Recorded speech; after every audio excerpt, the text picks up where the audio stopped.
Bentrovati a questo nuovo appuntamento con il lavoro a 360 gradi. Oggi vogliamo aprire la puntata parlando del mercato del lavoro in Veneto e a Verona e lo facciamo insieme a Pietro Scola della Camera di Commercio di Verona, che ci dà dati e soprattutto una vision di quelle che sono le professioni più ricercate sul territorio. Diciamo che noi abbiamo un programma nazionale, che è quello di Excelsior, che è gestito da Unione Camere Nazionale.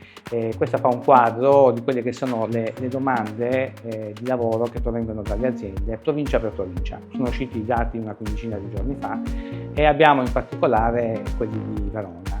Per Verona si prevede una domanda, una richiesta di lavoro da parte delle aziende solo nel mese di giugno di circa 10.000 posizioni. Nel trimestre che va fino ad agosto addirittura si parla di 27.000 richieste, profili richiesti dalle aziende per assunzione di vario tipo. Naturalmente prevalentemente si tratta di contratti a tempo determinato, ma c'è anche un 25% di contratti a tempo indeterminato. Ma quali sono i settori che hanno maggior necessità di assumere personale? Necessariamente, considerando anche il periodo dell'anno, è quello dei servizi. Come è possibile immaginare, ovviamente la richiesta è prevalentemente per contratti a tempo determinato legati alla stagione turistica. Quindi abbiamo un ben 35% delle richieste delle aziende che si colloca nell'ambito dei servizi e soprattutto del turismo. Ma è molto rilevante anche la richiesta di operai specializzati, di personale specializzato. Stiamo parlando di un 25% di questi 10.000 nel mese di giugno e circa 27.000 nel trimestre. Ma quali sono i profili più richiesti nel mercato del lavoro? Quali le competenze, ma soprattutto anche le competenze tecniche? Da quello che ci risulta, una fetta molto importante della richiesta da parte delle aziende riguarda profili professionali molto elevati, cioè persone con una formazione culturale di tipo universitario o di tipo ITS Academy. In particolare sono richieste profili professionali nel campo dello STEM, cioè di tipo scientifico. Sappiamo che le aziende hanno molta difficoltà a coprire questa richiesta. Ma qual è il ruolo della Camera di Commercio per far incontrare domanda e offerta nel mercato del lavoro?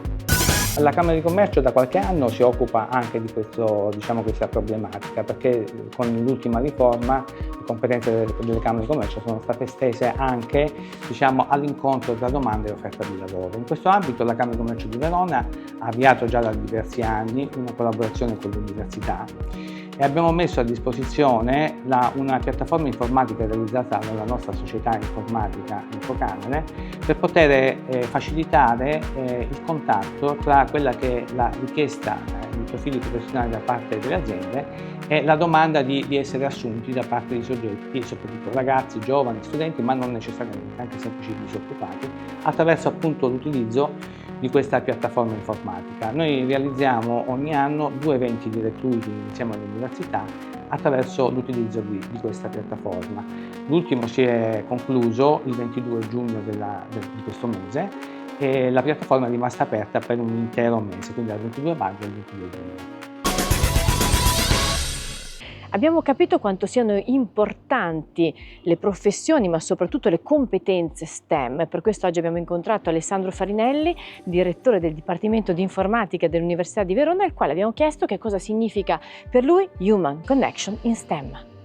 Per noi Human Connection in STEM rappresenta il fatto di mettere al centro dei nostri interessi e delle nostre finalità le studentesse e gli studenti che scelgono di venire a fare il loro periodo di formazione qua al Dipartimento di Informatica, e STEM rappresenta appunto Science, Technology, Engineering, Mathematics, quindi scienza, tecnologia, matematica e ingegneria, che sono le nostre competenze principali. Quindi si parte comunque da delle competenze profonde che noi abbiamo in queste discipline, in tutte queste discipline, perché abbiamo colleghe molto brave e preparate sia in matematica che in fisica, che in ingegneria informatica e in informatica, ma che poi vengono declinate per fare in modo di dare il massimo potenziale a tutte le studentesse e gli studenti che fanno il loro periodo di formazione da noi.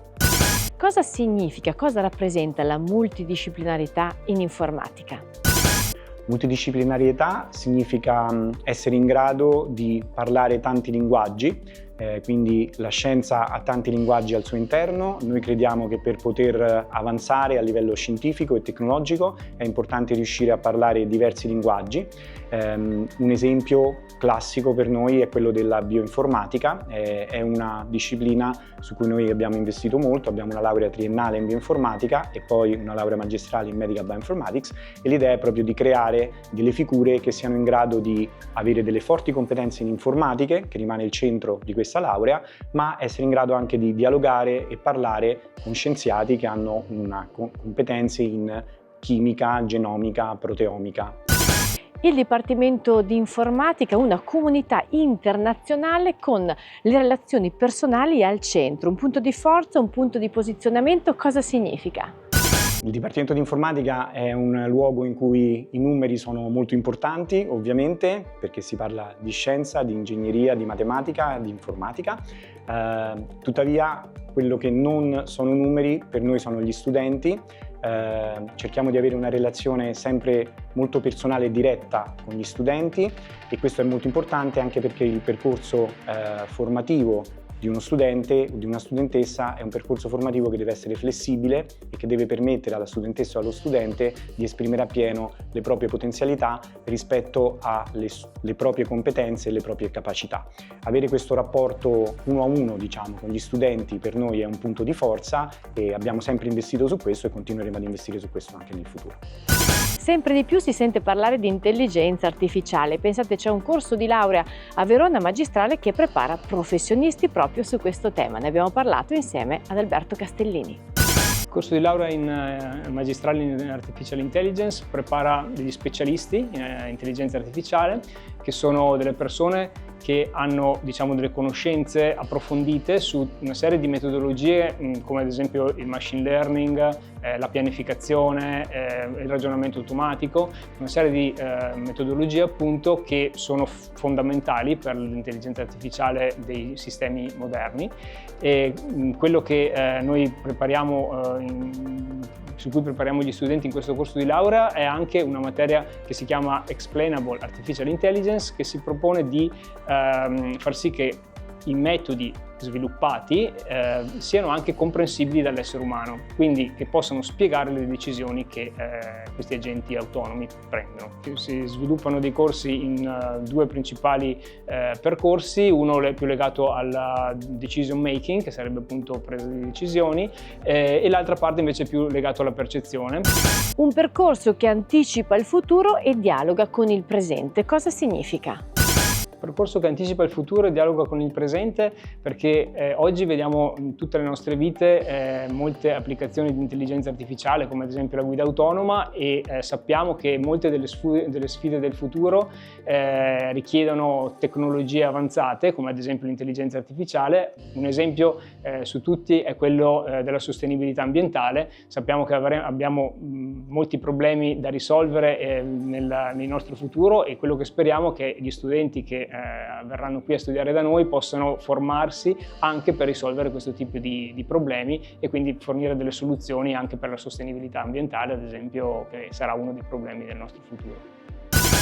Laurea magistrale in ingegneria e scienze informatiche, sicuramente un tema di grandissimo interesse, come abbiamo sentito, nel mercato del lavoro. Andiamo a conoscere più da vicino insieme a Barbara Olivoni.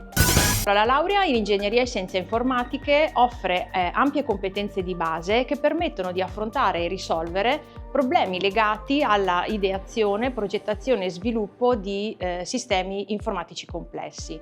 Il percorso formativo è completato con competenze avanzate in sicurezza dei sistemi informatici, in sistemi informativi e gestione e analisi dei dati, e in ingegneria del software. Vengono anche proposti insegnamenti che permettono di acquisire competenze trasversali che vanno dalla intelligenza artificiale al quantum computing. Perché uno studente dovrebbe scegliere questo corso? La laurea magistrale in ingegneria e scienze informatiche offre un percorso formativo molto flessibile. Questo consente agli studenti e alle studentesse di costruire piani personalizzati e quindi di progettare il proprio percorso formativo sulla base dei propri interessi. Gli studenti possono vivere in un ambiente dinamico e stimolante che consente di acquisire competenze innovative pur mantenendo al centro le relazioni interpersonali.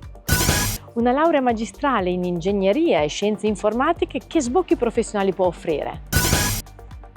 Gli sbocchi occupazionali del percorso formativo della laurea magistrale in ingegneria e scienze informatiche sono nel campo informatico-ingegneristico. Le competenze acquisite possono essere applicate nei contesti più diversi. I nostri laureati e le nostre laureate possono ricoprire ruoli dirigenziali e di coordinamento, ma possono anche operare come liberi professionisti ed accedere all'esame di Stato per l'iscrizione all'albo degli ingegneri informatici. Un punto di forza della laurea magistrale in ingegneria e scienze informatiche è il tasso di occupazione ad un anno dal titolo, che sfiora il 100%. La maggior parte dei nostri studenti e delle nostre studentesse trova lavoro ancora prima di aver discusso la tesi. Ci fermiamo per qualche istante di pubblicità, ma restate con noi con il lavoro a 360 gradi.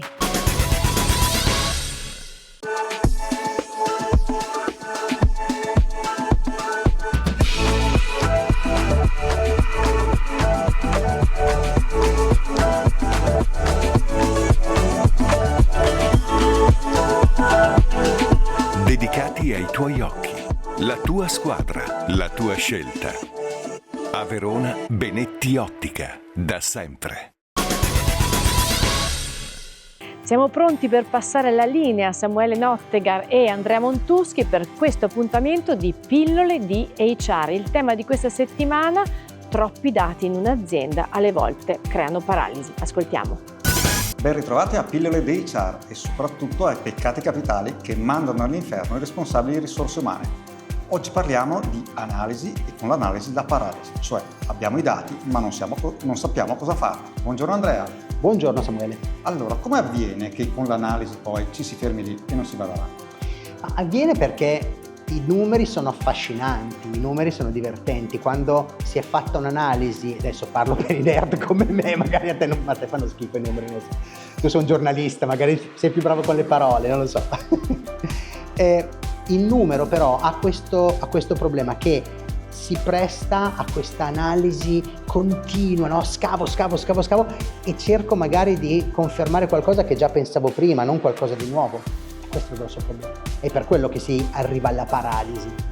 Perfetto. In pratica, quando si hanno dei dati, si cerca un modo per confermare ciò che già si pensava di sapere. Sì, c'è anche la volontà di continuare a provare con un'analisi di clima. Metti di avere un'azienda anche grande, non vale solo per le grandi, però è più facile spiegarlo con una grande. Magari ho 5.000 persone in un database, io posso guardare i tagli di mille cose, no? Uomini, donne, marketing, risorse umane, i nuovi assunti, vecchi, 1250 variabili. Coase, l'economista, oggi morto, diceva: se li torturiamo abbastanza, i numeri confesseranno qualunque cosa. Molto vero. E quindi, per evitare di cadere in questi problemi, che cosa consigli di fare?